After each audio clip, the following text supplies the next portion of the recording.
अंग्रेजी नयाँ वर्ष 2026 को अवसरमा सिराहाको धनगढी माई नगरपालिका 14 मा आयोजित नेपाली कांग्रेसको वनभोज कार्यक्रममा बागमती प्रदेशका मुख्यमन्त्री इन्द्रबहादुर बानिया हेलिकप्टर चढेर सहभागी भएपछि चर्को आलोचना भएको छ।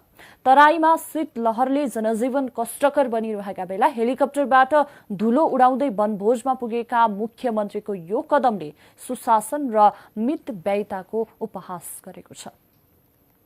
अंग्रेजी नयाँ वर्ष 2026 को अवसरमा नेपालमा विभिन्न कार्यक्रम भए, तर हटकेक बन्यो सिराहाको धनगढी माई नगरपालिका 14 स्थित सर्रे अम्बासमा नेपाली कांग्रेसका जिल्ला सभापति रामचन्द्र यादवले गरेको वनभोज भेन्यू र मेन्यूका कारण मात्र चर्चामा आएको होइन, सहभागीका कारणले पनि हो।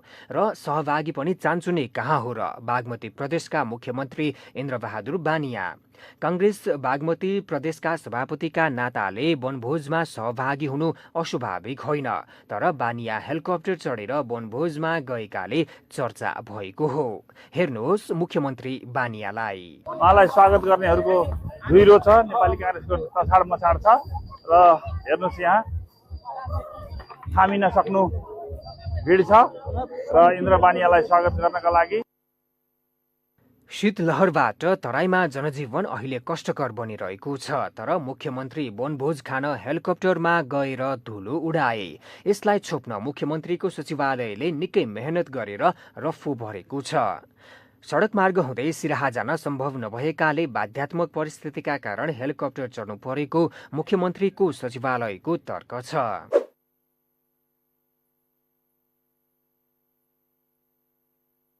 वनभोजमा नगई नहुने कारण चाहिँ के थियो भन्ने सचिवालयले बोलेको छैन। त्यति मात्र होइन, मुख्यमन्त्रीको सचिवालयले पत्रकारिता पनि सिकाउन खोजेको छ अनि सामाजिक सञ्जाल प्रयोगकर्तालाई साइबर अपराधको मुद्दा चलाउने सम्मको धम्की दिएको छ।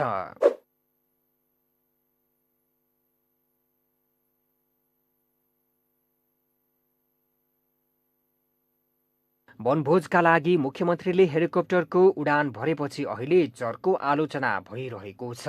मुख्यमन्त्रीज्यूले हेलिकप्टर चढेर जाने कुन सन्दर्भमा जानुभयो भन्ने विषय आफ्नो बाटो रहला, तर पनि अब जुन खालको अहिले चाहिँ देखिरहेको विषयमा मुख्यमन्त्रीज्यूले केही समय अगाडि पनि मैले उहाँको हेरेको थिएँ, विपन्न परिवारलाई खर्चबाट गरे भन्ने कुरो पनि आएको छ होइन।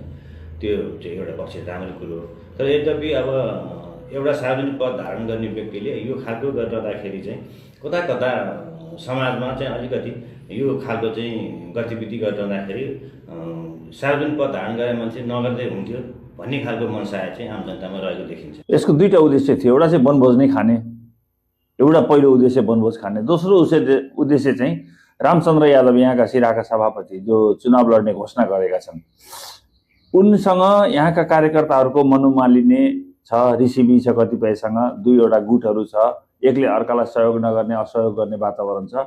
त्यो ड्यामेज टाल्नका लागि हैन र त्यो रिसिभीलाई रफु गर्नका लागि यसो मेलमिलापको वातावरण बनाउनको लागि उनले दुईटा मुख्यमन्त्रीलाई बोलाएका थिए, जसमा मध्य प्रदेशका मुख्यमन्त्री पनि पुगेका थिए कृष्ण यादव र उताबाट इन्द्र बानिया बागमती प्रदेशका मुख्यमन्त्री पनि बोलाइए। वनभोजमा मध्य प्रदेशका मुख्यमन्त्री कृष्ण प्रसाद यादव पनि कारगेट सहित सहभागी हुनुभयो। दिउँसो 2:30 बजे वनभोज स्थल पुगेका बानिया साँझ 5 बजे मात्र फर्किनु भएको थियो।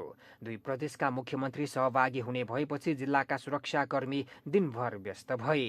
आयोजकका अनुसार करिब 10,000 सहभागीलाई लक्षित गरी आयोजना गरिएको वनभोजमा 10 क्विन्टल कुखुराको मासु, 3 क्विन्टल खसीको मासु तथा वैष्णवी सहभागीका लागि 10 क्विन्टल दही र विभिन्न मिठाईको व्यवस्था गरिएको थियो। जनतासँग सुशासन र मितव्ययिताको कुरा गर्ने मुख्यमन्त्रीले व्यावहारिक रूपमा त्यस्ता सिद्धान्त किनारा लगाएका छन्। सचिवालयले निजी खर्चमा हेलिकप्टरमा वनभोजमा सहभागी भएको भने पनि मुख्यमन्त्रीको व्यवहारले सुशासनको दृष्टान्तलाई मात्र होइन आम जनताको विश्वासलाई समेत ठेस पुर्याएको छ।